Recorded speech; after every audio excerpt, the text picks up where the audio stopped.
it! Got it!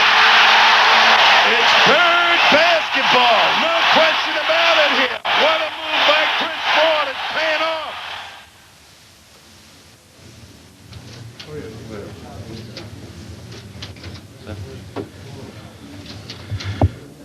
Thank you very much for coming today. As I'm sure you've guessed by now, this is kind of a bittersweet day for everyone involved with the Boston Celtics. A week ago today, Larry and I spent about 4 hours together, and he basically told me that as hard as it was for him to get to this point, he'll tell you in his own words in a few moments, that he just felt that he couldn't play anymore, that his back just would not allow him to play or practice or be able to play at the level that he wanted to. We had been together a lot this summer, and we'd kind of looked each other in the eye a lot of times and talked around the issue, but never got to it. And it was a difficult thing, I'm sure, for him, and I know it was for me. And we spent the rest of the week talking about his future. I simply handed him a blank piece of paper when he made it known to me that he wanted his association with the Boston Celtics to continue, that he felt Boston was a very special place for him, the Celtics were a very, very special place for him. And I handed him a blank piece of paper and told him to write his job description. Whereupon he said to me, "Oh, come on, Dave, you know I can't do that." So I said, "Well, let's start eliminating things. Do you want to coach?" He said, "Hell no." I said, "Do you want to go to work in the office every day from 9 to 5? He said, "Not." So I think that if there is a bright side to today for all of us in the Celtic organization and for all the fans in New England, it's that Larry is going to continue to have a special relationship with the Celtics. He'll serve as special assistant to me, to be able to advise us in all areas of Celtic operations, to make appearances for the team, and to maintain a presence in Boston. I've seen a lot of great players in my day, not as many as Red. I believe when the definitive history of basketball is written, whenever that is, today, tomorrow, or 50 years from now, that this man on my right will occupy a special place in the top 5 players ever to play this game. I don't know how any one player could have ever given any more to a franchise, to a city, than Larry Bird has given to the Boston Celtics. And God may have not granted him an all-world body, but from the shoulders to the top of his head, and from his wrist to his fingertips, he played the game better than anybody's ever played it. And he played it with a heart 5 times as bigger than anybody else I ever saw. So we're very happy to say today that Larry's going to continue to be a part of our family, as difficult a day as this is for a lot of us. Coach?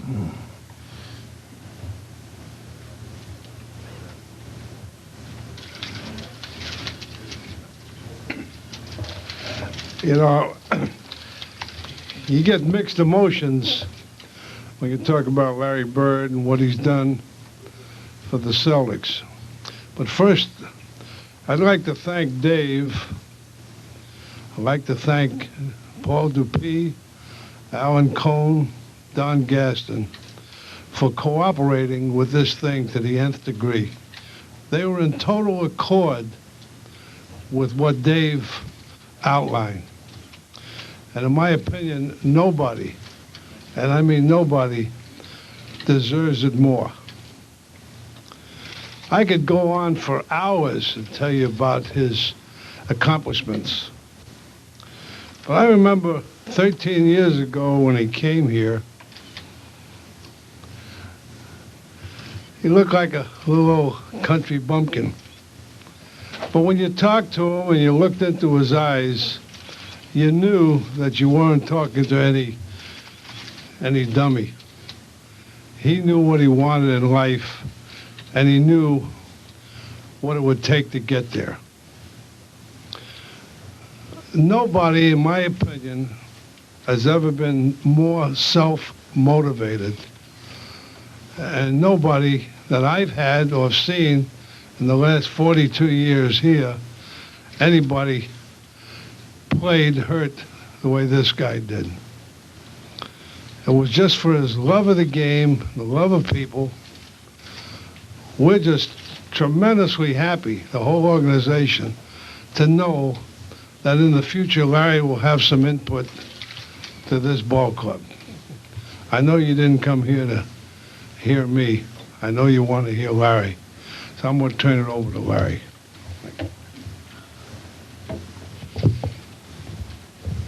Well, it's a little tough today, but we'll try to get through it as best we can. I'm very happy to be able to stay on with the Celtics and try to help them out as much as I possibly can.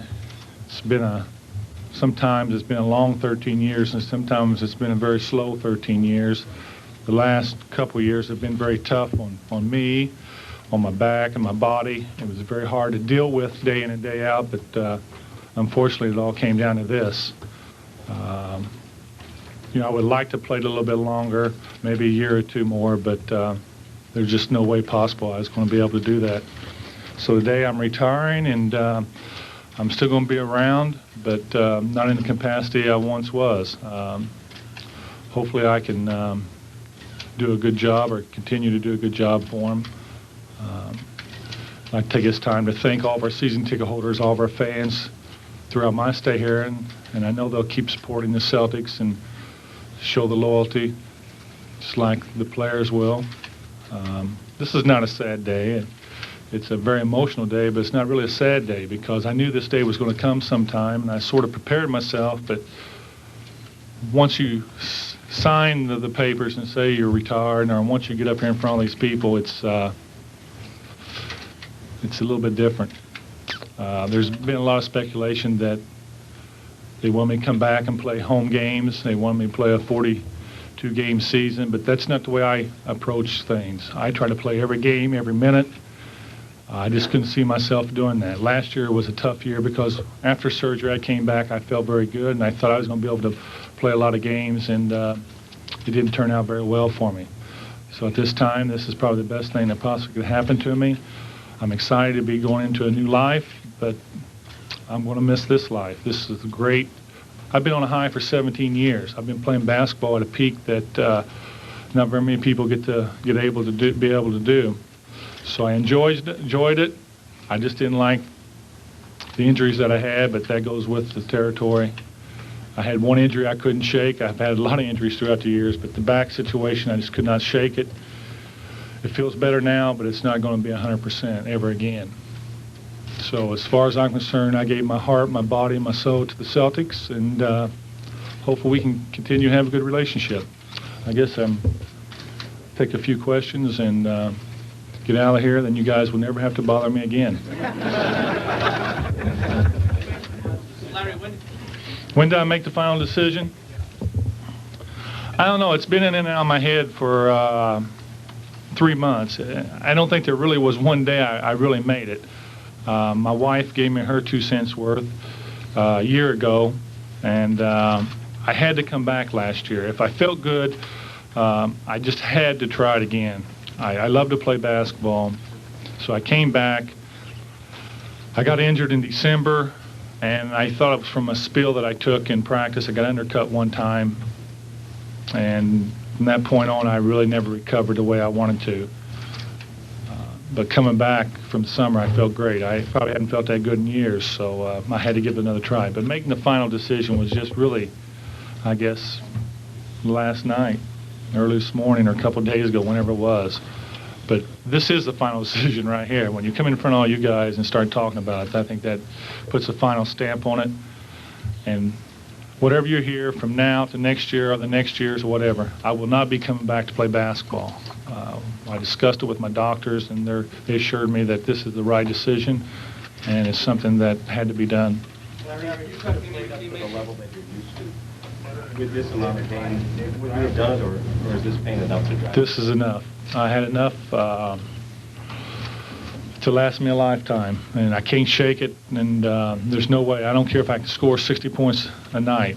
Once the pain goes from the back to the legs, it's pretty hard to deal with. Larry, you have a special relationship with the game, a special relationship with the fans here in Boston. I'm sure you're going to miss all of that, but I'm sure it'll make your decision figured out what you're probably going to miss the most, all part of the team. Well, I think the competition every night. There's no question that I had a better rapport with our fans back when we was winning, because all I had to do is just mention one thing in the papers, and the next day when you go in there, they'd be up cheering the whole game. And that's what I'm going to miss the most, being able to say one thing or do one thing in the press to make a whole, all 15,000 people's react. I've done that a number of times, and usually when it happens, we win the games. So there's no question I'm going to miss them tremendously. But the competition, night in, night out, there was not a better feeling than going out there and playing against some of the best basketball players in the world and going home feeling like you did your job that night. Yeah, this is official now. When do we see 33 baseball actions? Do you have any idea what we want? We haven't discussed that. Dave hit on it briefly yesterday, but we really haven't discussed that. I definitely want my number to go up in the old Boston Garden because it's a special place to me.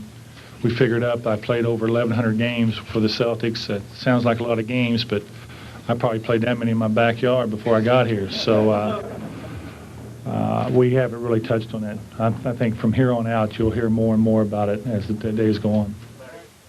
All right, Max is going to inbound for the Celtics. Whoever catches that ball is going to have to put it right out. Max looking, loops it to Bird, a runner. It's good! It's good! And the Celtics win it! Bird hits and the Celtics win it! 103 to 101, a three-pointer by Larry Bird at the buzzer. Unreal, baby. Oh, my! Unbelievable. Now, here it comes to Bradley. They get it to Bird, drives baseline. He's fouled, and that's the record.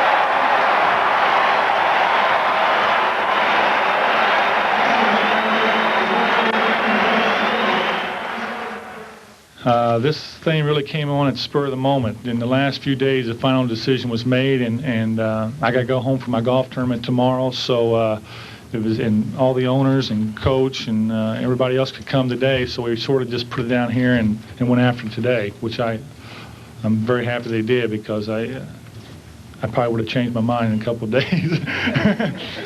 Magic, you seem almost still the being at Arsenio last week.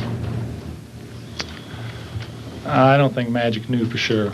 There's no way he knew for sure, because I didn't know when I was over there. But I think everybody sensed the way that I went about the games over there that it would probably be my last games, because I really didn't care how much I played. I didn't really care about scoring. I just wanted to be a part of a great team, and I was, and I'm very happy for that. But no, I don't think Magic knew at all. How much did that influence your decision between Carter's gold medal team and maybe putting you over the top in terms of not coming It didn't have any influence at all. I'm very happy that I had an opportunity to play for my country and win a gold medal, but it didn't have no bearing whatsoever. I think the second time I had a back problem last year, I told you guys last year if I had the same problems coming back, I wasn't going to play anymore. Whether you believe me or not, that was up to you, but I wasn't going to do the same things over and over and over to my back. I'm in a situation now where it feels pretty good, and hopefully it'll get better, but I just couldn't continue doing that to my body. I've done it for 13, 15, 17 years now, and enough's enough. Larry, a lot of people remember the 12 minutes, that 12-minute quarter you would dominate that shootout. Is there any special quarter of a game that you will remember? Well, they're not really quarters, but there's three things that me and my teammates have done throughout the years. One was I hit a three-pointer in Houston to put the game away. Chris Ford remembers that one because he been playing for so long, never won anything, so that was the first time he tasted victory. The second one was in Game 5 in '84 when I hit a turnaround on Magic after we got defeated by 30-some points in Game 3. We won that game to tie up 2-2, where we could have been swept that day. And in '86, when I was playing here against Houston Rockets in Game 6, I never quite had a feeling like that before in my life. I was so pumped up for that game that I think I hit my max right there, because I never was fired up for a game like that one. I get fired up for every game. But I didn't play that well, but I know one thing, I came to play that day, and I'll never forget that, walking off that court when my heart was pounding so hard I thought I was having a heart attack. So I've never reached that milestone again, which I loved it, but I never got there again. That's why I kept wanting to win the next championship, to see if I was going to reach that max, because there's not a greater feeling than win a championship in your own building and walking off the court at the end. Will you be staying here in Boston, Larry? Pardon? What is it meant to be a Celtic? Well, everybody else plays with all these other teams, and they make a lot of money, and they always say they're very proud. But if you don't play for the Boston Celtics, you never played professional basketball. This is what basketball is all about. This is what every player in the world, whether they like it or not, this is what you strive for to be. You want to be a part of a family. You want to be a part of the team. And the only way you can get that is play for the Celtics. Not for a year, not for 2 years, but for a whole career. And there's just very few players that have been able to do that. And I'm very fortunate and very honored to be one of them. Larry, 5 to 10 years from now, 20 years from now, what do you want them to be saying about you? That he didn't gain as much weight as he thought he was going to. I don't know. That's a tough question. That question's been asked the past 17, 18 years. But the one thing that I know I did in my heart was when I played, I played as hard as I could. I wasn't going to let an injury stop me from diving on the floor to try to do everything that I was capable of doing to win a basketball game. And that's all I want to be remembered for, because I think basketball is a business. And I always said it was a game, but I knew what I had to do every night. I had to compete at a high level. I had to play as well as I possibly could play, and that's what I tried to do. And I hope they remember me for that. The last time you stepped on the court, you transferred gold medal over tonight. You looked so proud at that time. I was very proud. I didn't know if my career was over at that time, but I looked around and I smelled the roses. I was very proud. I haven't had an opportunity to play for my country in a long time. And I had an opportunity to do it, and it came at the end of my career. And yeah, you're right. I was very, very proud. And I wasn't representing anyone up there. I was just representing basketball, and that's what all of us was trying to do over there. Was there also a fear, Larry, of you didn't want to go out like Julius Irving, maybe stay a little around a little too long too? It was tough for him. That has no bearing. I make my own decisions, and if I was healthy this year, and I knew I could help my team, and I don't care if it was just rebounding or just playing defense, I would have played. I love to play basketball. I still love to play basketball, but I'm not going to be able to do it. I thought Julius Irving went out in great style. He was a great leader for the NBA, and I thought he had a pretty good year. But the injuries got a hold of me, and I couldn't shake him. So it's a different situation. I could care less if you guys thought I stayed a couple years too long, or I should have stayed a couple more years. I make my own decisions, and I stick by them. Larry, any regret that it won't be a final game and you can say goodbye to the fans, even though there'll be a Larry Bird night and they'll raise your number? But that's good enough for me. I don't need all the fanfare. You go around and you see guys have final nights. You see guys play their final game. I never wanted no part of that. That never was my style. My style is to do the best I can. I don't like all this publicity, but I knew this day was going to come. I know they're going to have a night for me. It's something I have to do, and I have to do it for the fans. But my style is not to draw attention to myself. My style is to play basketball and win basketball games. Larry, what do you think wasn't a sad day? November and June? Yes. What will your daily life be between November and June now? How do you picture it? Very boring. I'll be waiting for Dave to call me, give me directions on where to go and what to do. Like I said, I want to keep busy. I'm not the type of guy to sit around. So me and Dave's went over some things, and I got to stay busy. I don't want to sit around. I want to earn my money, and I want to work. And that's why I'm sticking with the Celtics, because great organization, and they're giving me an opportunity to go and do something that I think I'm going to be interested in doing. So I'll just be waiting for Dave to tell me which direction to go. You said maintain a presence in Boston. Will you be living? Yes, a couple months ago I was thinking about selling my house. I said if I retire, I'm going to sell my house.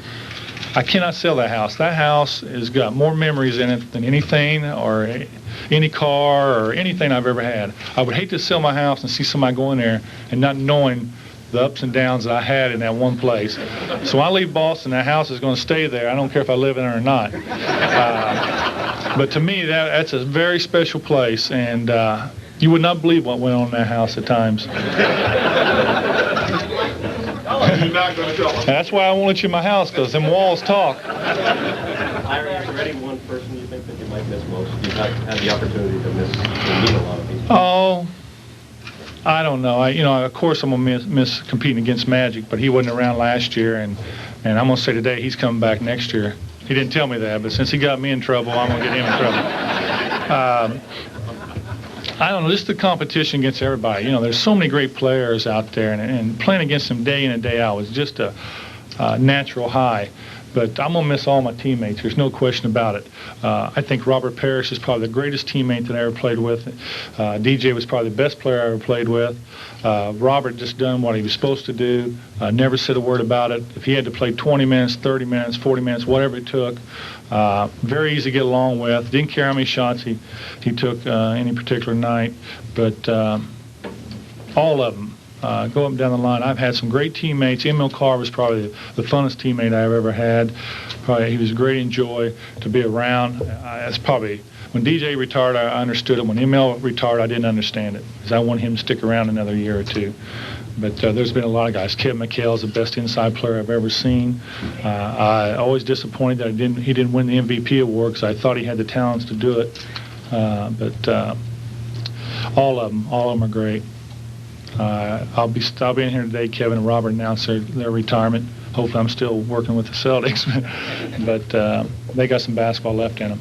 Do you expect to be as good as you turned out to be, or you know? It didn't take me very long to realize that I was going to be a great player in this league. Didn't take very long at all. When I got in rookie camp, it didn't take long at all for me to realize that I can play with this competition. If you remember, I can remember my first day very clear when I went to Marshfield and played against Dave Counts, Tiny Archibald, M.L. Carr. It seemed like everybody showed up that one day to see how good I was going to be. And but the thing about it, I had Rick Roby guard me, so I thought I was going to be a little bit better than what I really was. But just the friendships you make over the years and playing against the competition, there's no better.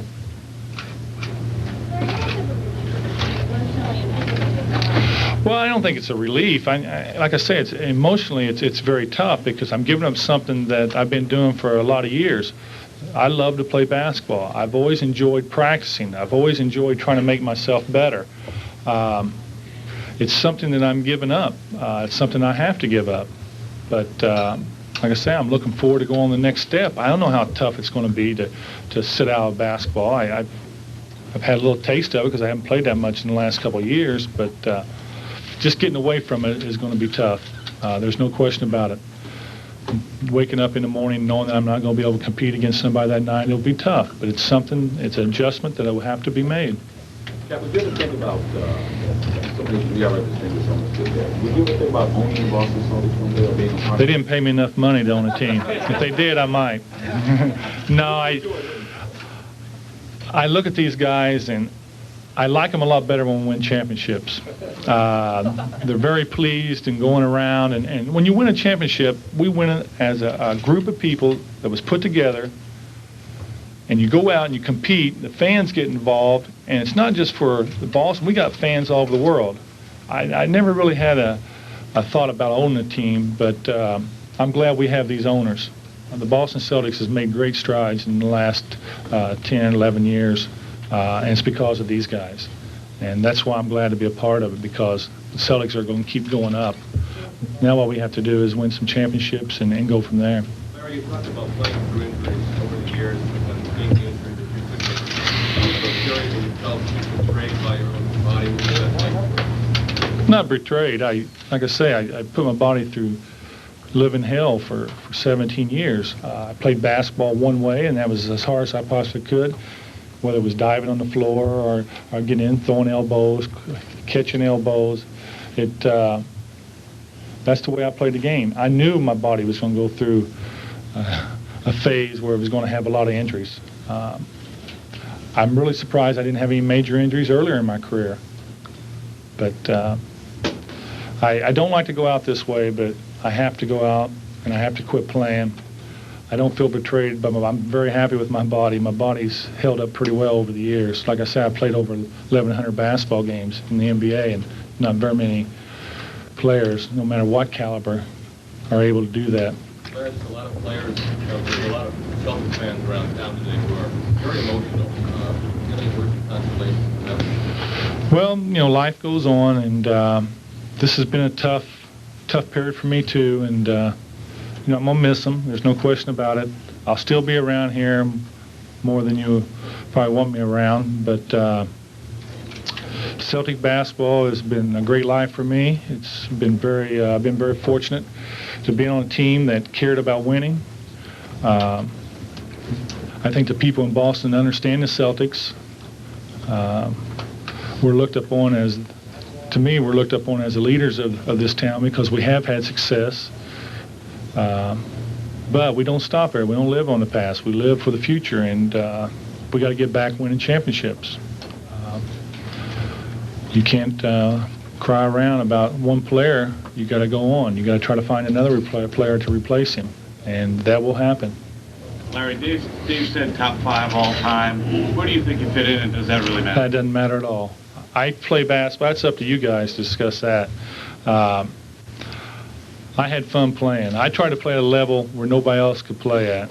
I did for a few years.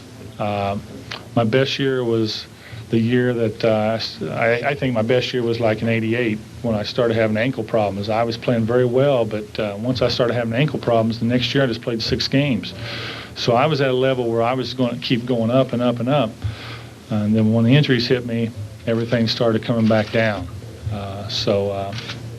I don't know where I'm at. It doesn't really matter. I just know that I played against some of the best basketball players in the world, and I did pretty fair against them. Larry, Patrick Ewing said today he's going to miss busting your chops in the court, and he did well. Who are you going to miss playing against the most? Well, I don't know if it's one guy. Like I said, the competition's great every night. As far as Patrick, he's had 8 years to bust me, and he hasn't done it yet. So I couldn't stay around a lifetime and wait on him. But all of them, you know, I never had a good relationship with other teams' players. I never was comfortable with doing that. But now that I know a few of the guys, it was fun to compete against them and talk to them a little bit. I'll miss all of them. There's no question about it. But there's not just one guy. There's a lot of guys. The best defensive player ever guarded me was Michael Cooper. I'll take that to my grave with me. He was a very intelligent defensive player. He was very focused, and it was great to play against him because I was at a level that time I thought I was playing some great basketball, and he was able to guard me pretty well.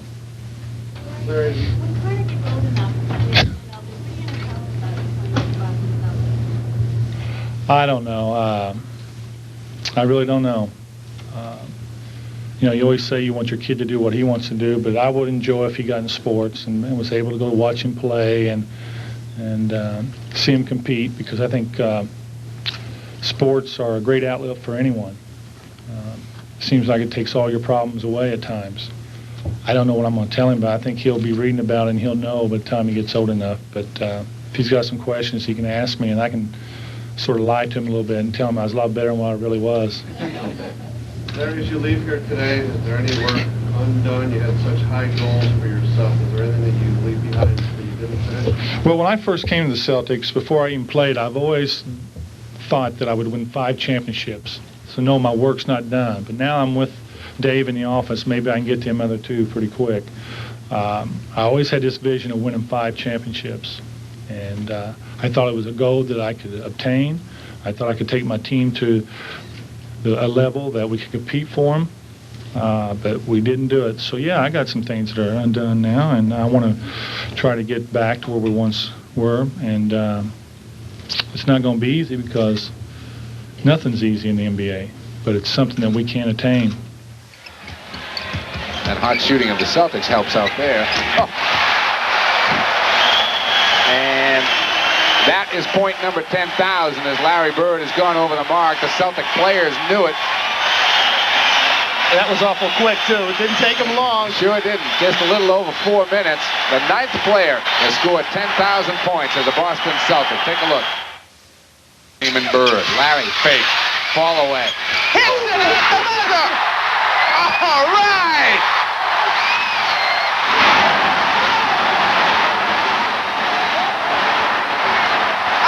Unbelievable.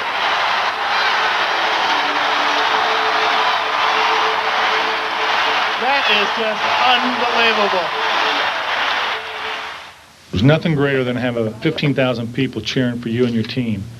I get emotional when I think about the fans, because I can remember sitting with DJ on the bench a lot of times, and the game would be over, and we'd be sitting there, and there'd be like 30 seconds to go in the game, and I look at DJ, and I say, I cannot believe this many people would come out here and watch us play basketball. That was always mind-boggling to me. It still is, walk into an arena and see 15, 16,000 people. I never could understand that. I never will understand that. But I thank them from the bottom of my heart for doing it, because it made my game a lot easier. When they start chanting, when they start hollering, for some reason, inside my body, I don't know what would happen, but I go to the next level. I could take my game to the next level just off the roar of the crowd. And I'd done it numerous of times in the Garden. That's why I used to go to them a lot and say, hey, let's get it fired up in here, because I knew once I got out there, my game would go to the next level. Well, not really. There really wasn't a turning point. It was just the pounding and the pain that I've had over the last 2 years, and that's when the decision came. I was very disappointed in Portland. I was in great shape. I feel like running all day. I worked out very hard, and I got there and I played one game. And I can remember sitting in my hotel room after, I think it was about 3 days I missed. I said, God, if you let me get through this, I won't play no more.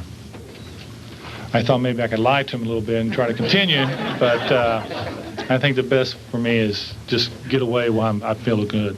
Because I know if I started practicing every day and started going, it would start getting sore, and the same things would happen over and over. But now I'm out and I feel pretty good. I think that it'll continue to heal a little bit and get a little bit better, but it'll never be like it once was. All right, few people have ever been at a level in fans' minds of being able to do it. Were you aware of it at the time, and did it really add a lot of pressure to your life on the day-to-day? Not really. Like I say, I live my life the way I think I should live it. I don't try to do a lot of stupid things. I know I've done a lot of unordinary things that probably shouldn't have done, but I still got to live my life. I really don't worry about what other people say about me. I came from a small town. I wanted to play basketball. I went to college. I had an opportunity to go to the professional league, did very well. So I'm very proud of the things that I've accomplished, but I can't worry about what other people think of me. I'm very gratified that they hold me in high esteem, but I'm not the greatest role model in the world, but I always felt very honored that the Boston fans supported this. And Boston is my home. I live here. I go home in the summers. I don't want to live there in the wintertime. So yeah, Boston people might hold me up here, but still, I'm just a regular guy. I play basketball for a living, and they liked how I played, so they supported me. But I really don't get into that too much. I really don't know how to answer it, but I'm just glad that they hold me in high esteem, because I hold them very high too. Larry, there were two big team rivalries, Philadelphia and you started here in LA. Could you just talk about what they... Well, Philadelphia was the best because we played against them, 6 times a year. Playing against Dr. J and Bobby Jones and Caldwell Jones, all of them. Back when I was younger, we had great teams, they had great teams. The Lakers, we just played against them a couple times a year, but once we got the opportunity to play against them, it was like we took it to another level. They took it to another level.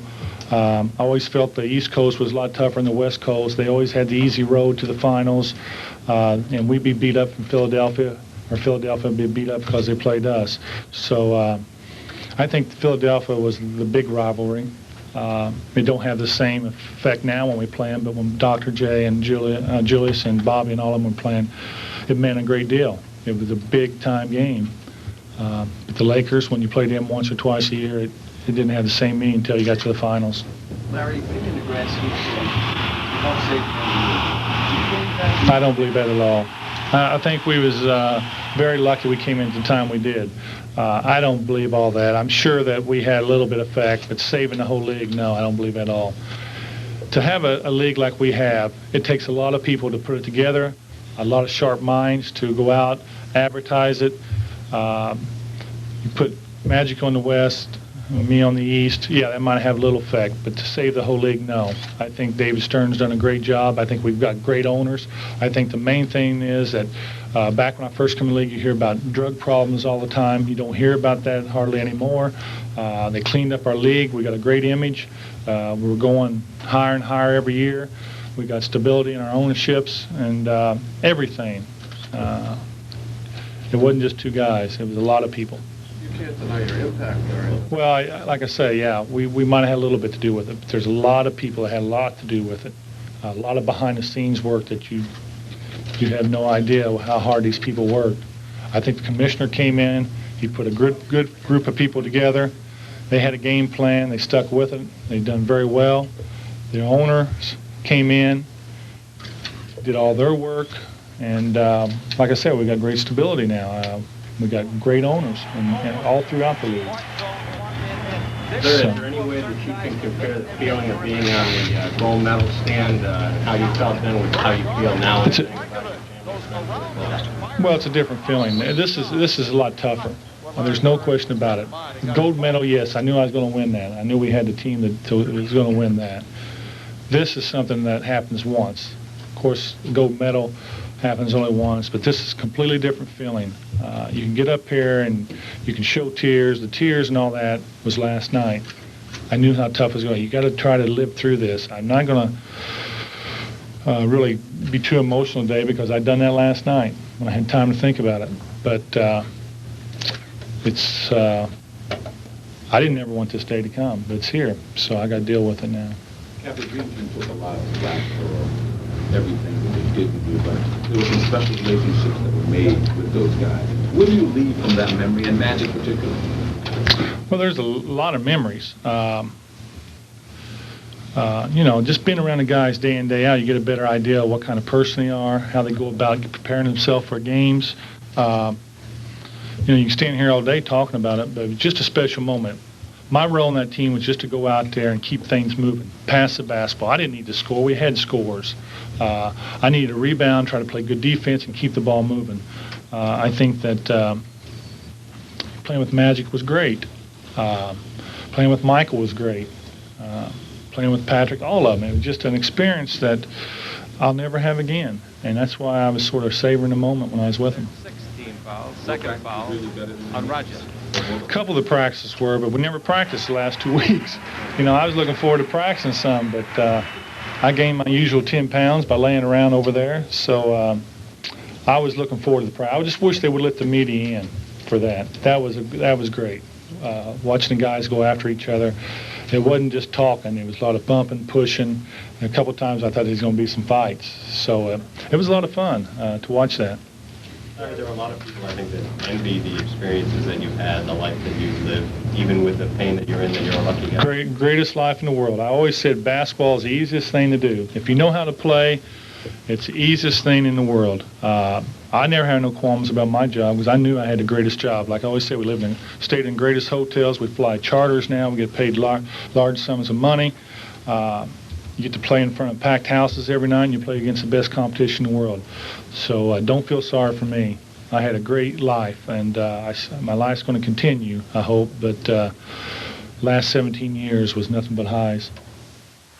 All right, here's Dennis. Gets it into Bird. Larry, a runner.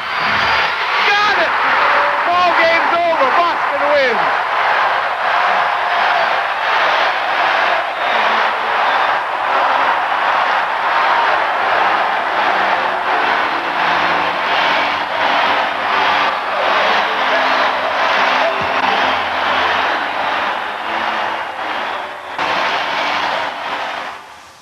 Not really. I knew it was just going to be a one-time shot, so I really didn't get into it too deep. I knew it was going to be a gold medal game, and I knew I was going to have an opportunity to play in it, and I was very privileged. But thinking about it, I never even thought about it the first time. Ed Lacerte told me one time that he said, "You ever think this might be your final game?" And I said, "Yeah, but I don't think on too long." And looking back, I'm just glad I took time to look around. Larry, can you look back at the first championship in '81, especially that Game 7? Philadelphia? Well, it was our first really taste of success in the playoffs since I was here. It was, 81. Philadelphia defeated us in 5 games my first year. Coming back 3-1 was something else. It was a great feeling. It was a feeling that I wanted to have year after year after year. But I always thought that when the fans mob the court, it takes something away because you like to go out there and tell them thank you, for supporting you all year.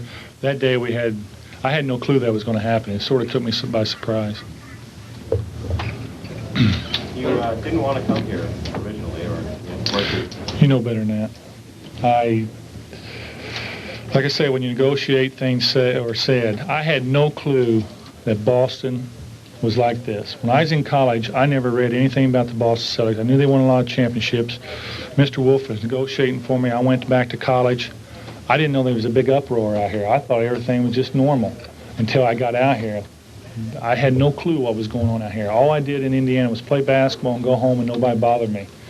And I thought it was going to be the same way out here until I got here. It all took me by surprise, and I heard everybody talking about they had all your scores and how you did in the paper from the games before. And so I got a little scared because I was afraid I was going to disappoint some people. But after I played in rookie camp the first week, I knew I wasn't going to have any problems. When did you think you first came to understand the Celtic condition and all that? It didn't take long. I started reading books and trying to get myself acquainted to all of it. I knew they won a lot of championships, but I didn't know they had such a tight, close-knit family here. When I came here, they was winning 28 and 29 games, but still they had visions of winning championship. That's all they talk about around here. They don't talk about coming in second or having a good year because you came in third. You win. And that's all they cared about, and that's all I cared about. So we got along fine. But I had no clue what I was getting myself into, and I'm glad I didn't know because I might have put added pressure on myself. As a member of the front office, how far away is this team without Larry Bird? I don't know. I really don't know. We got some great players. I just hope D. Brown stays healthy this year. Health is always an issue. If the guys can stay healthy. D, you going to stay healthy this year? But, everybody. I mean, if a guy, last year, if you seen D in exhibition, I thought he was unbelievable. And just too bad he had an unfortunate injury. But Reggie Lewis, all the guys. I mean, they got some great talent. Now we just got to go to the next level. Larry, if I remember correctly, the day you first signed, Robinson trying to go back. Good job by back. If I had a healthy back right now, I'd play for nothing. It's not that big of a deal, but I tell you, I've been very fortunate over the years. I've paid a lot of money to play a sport that I loved. And like I said, I'm very fortunate to have the owners that we have because they know what they're doing. I was always a guy that said that if they pay me $1 million a year, I hope they make $10 million a year because they deserve to. We're very fortunate. All of us athletes are very fortunate. But no, I wouldn't have played for nothing. But I tell you, I've been very honored to be a part of all this.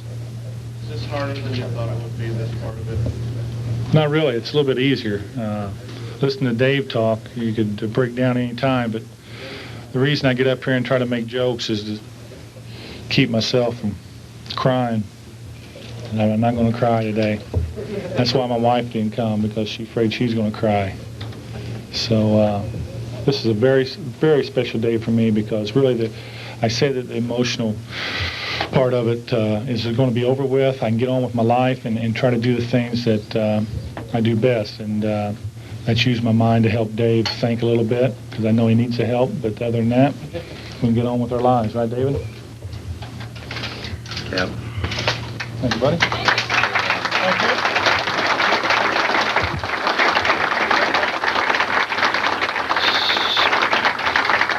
Some of the folks will be available to you for a few moments after the kind of formal part of this. I know this next step may be a little unusual, but if we could just take a couple of minutes.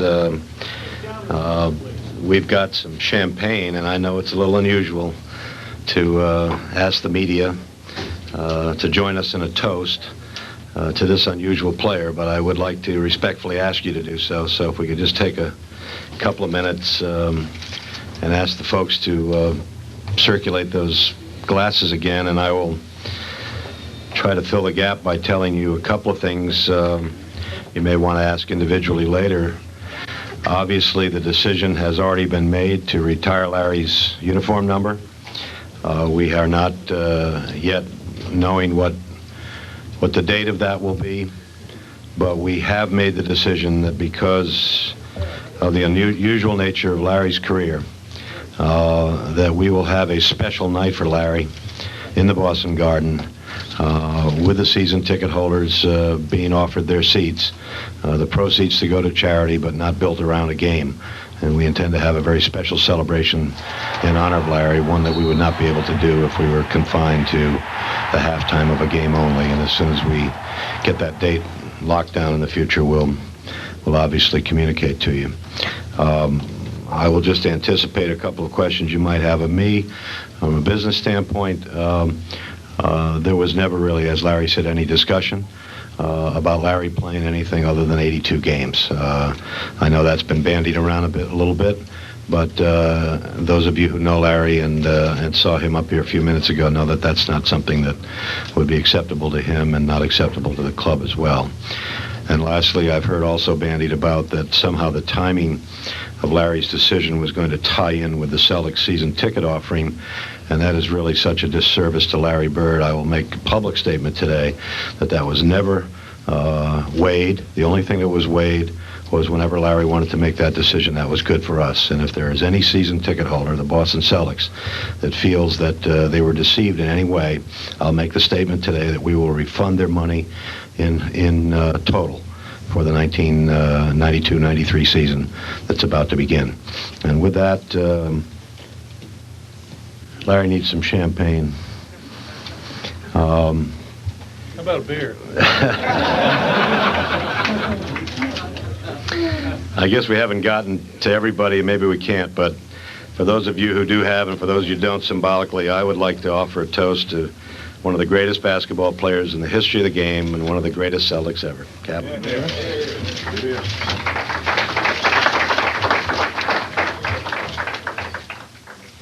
Makes a wish. Parrish to rebound. Outlet to Bird. Larry, good save to Age. Right to McHale. Bird, the follow. Yeah!